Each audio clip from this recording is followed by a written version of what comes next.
afternoon.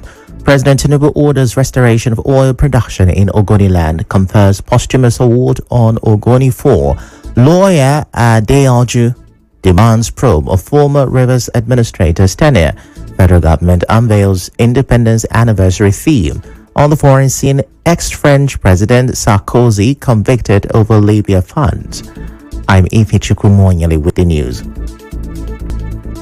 Now, President Bola Tinubu has directed the National Security Advisor, NSA, Nuhu Ribadu, to immediately commence engagement with the Nigerian National Petroleum Company Limited (NPCL) Ogoni communities in Rivers State and other stakeholders for the resumption of oil production. The president gave the order while receiving the report of the Presidential Committee on the Ogoni consultations, chaired by former Vice Chancellor of the University of Port Harcourt, Professor Don Baridam, at the State House, Abuja, on Wednesday. The delegation was led by Governor Siminalayi Fubara. As you may know, oil exploration in Ogoni land was halted in 1993 following widespread protest by indigents against environmental degradation.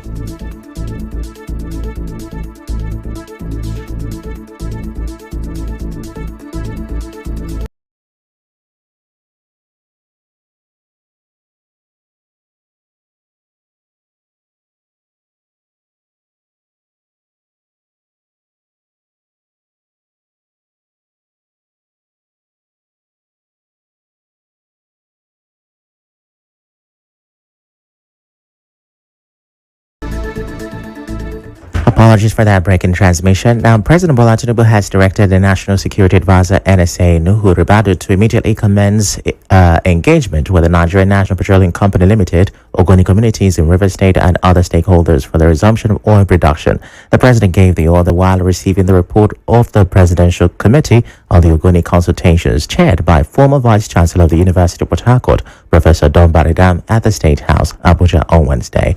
The delegation was led by Governor Siminalayi Fubara.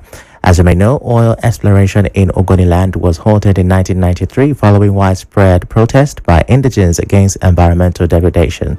Still on activities from Presidential Villa, the president on Wednesday honored 4 late Ogoni leaders with posthumous national awards.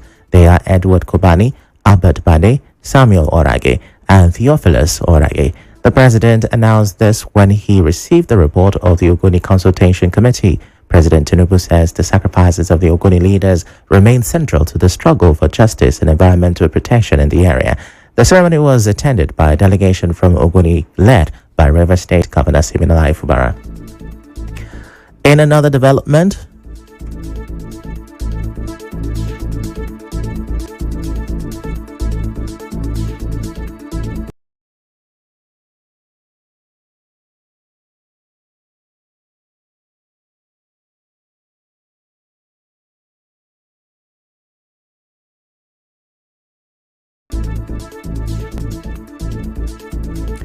we apologize for that break in transmission.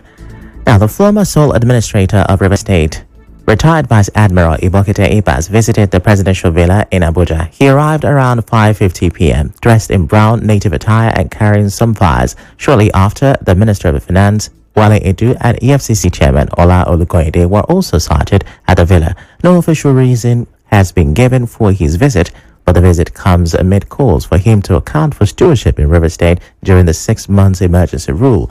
Meanwhile, lawyer Deji Adeoju has petitioned the Independent Corrupt Practices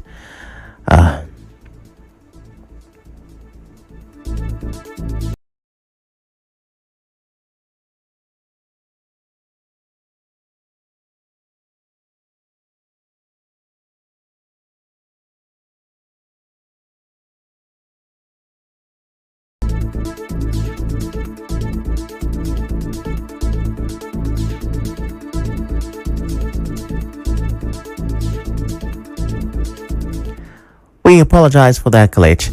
Meanwhile, lawyer Deji Adeoju has petitioned the Independent Corrupt Practices and Other Related Offences Commission (ICPC) over 283.3 billion naira received during 6-month tenure of ex-Rivers Sole Administrator Ibas. In the petition signed by Adeoju on behalf of his law firm and addressed to the ICPC chairman, the firm said its request was in line with its commitment to accountability and the fight against corruption in Nigeria.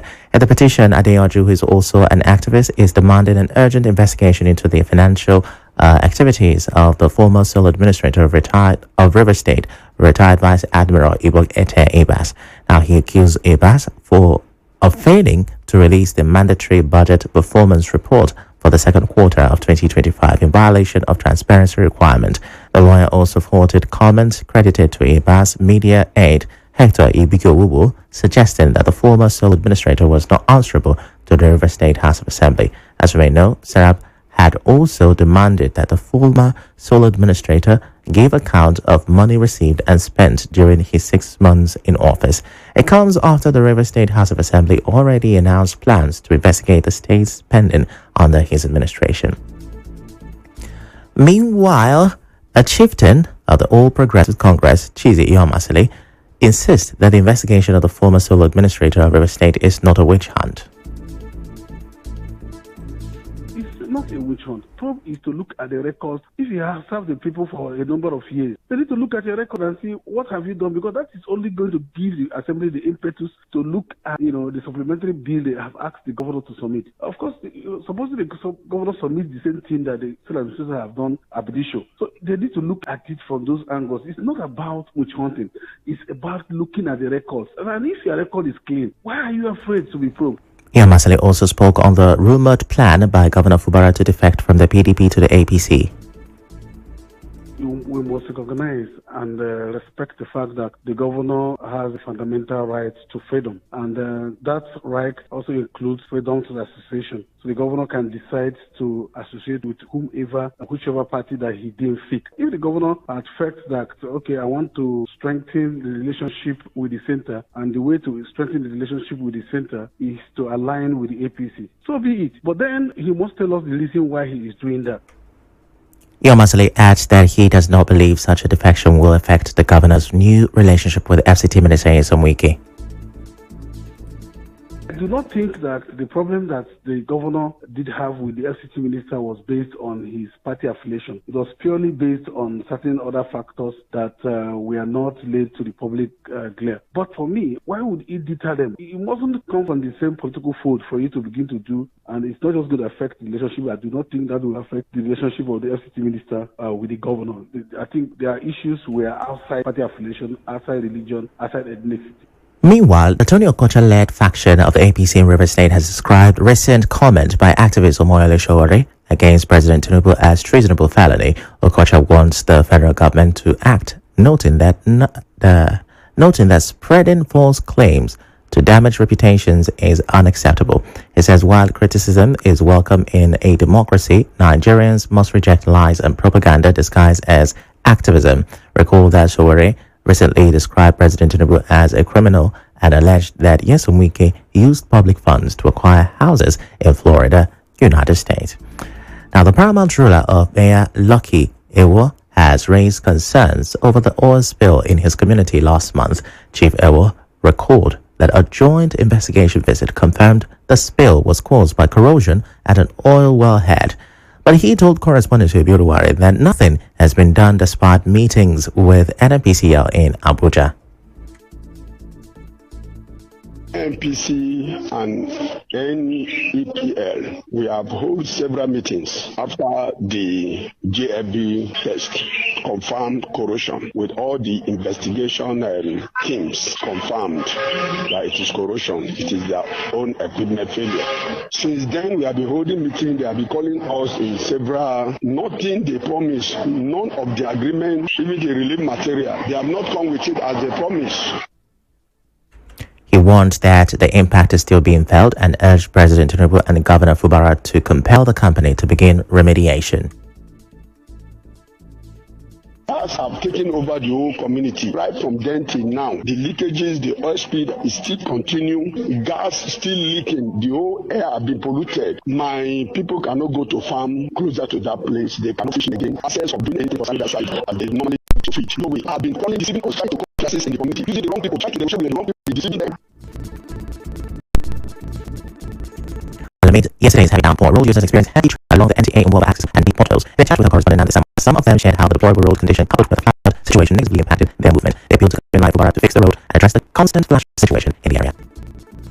Situation is really crazy to imagine because it's a very simple situation for the government. Like it's just the little bad spot in front of the emergency estate before NTA gates and it's causing a whole lot of traffic. The bad for used to be better and the most to be shorter. But getting to be created these days. Some can stay up to 40. It's not nice. Government should into it and make sure it's a smooth movement. This is a commercial river. Government should fill up that place and also open drainage. At times I might have myself like maybe okay, but that's about 30 minutes. I'll get to my workplace, but so we hold up on everything. I'll be like 1 hour late. And the point is the Majesty Estate Junction. That's where the bus is. Rivers was not alone in the nightmares from rainfall, and in Lagos, the state government is apologizing to residents affected by two flash floods, blaming heavy rainfall, tidal lock, and illegal structures for worsening the situation, including the Lekki Expressway, Ago Palace Way, Upper Junction, and Mart 2, were submerged, disrupting and daily activities. Commissioner for Environment and Water Resources, Tokumbo Wahan, says the coastal geography of Lagos is vulnerable to flooding, but assured that the state is investing in drainage projects and enforcement of environmental laws. He also said that illegal structures and blockages causing flooding will be demolished. We're going to quick break now. We'll return. Federal unveils Independence Anniversary feed. Stay with us.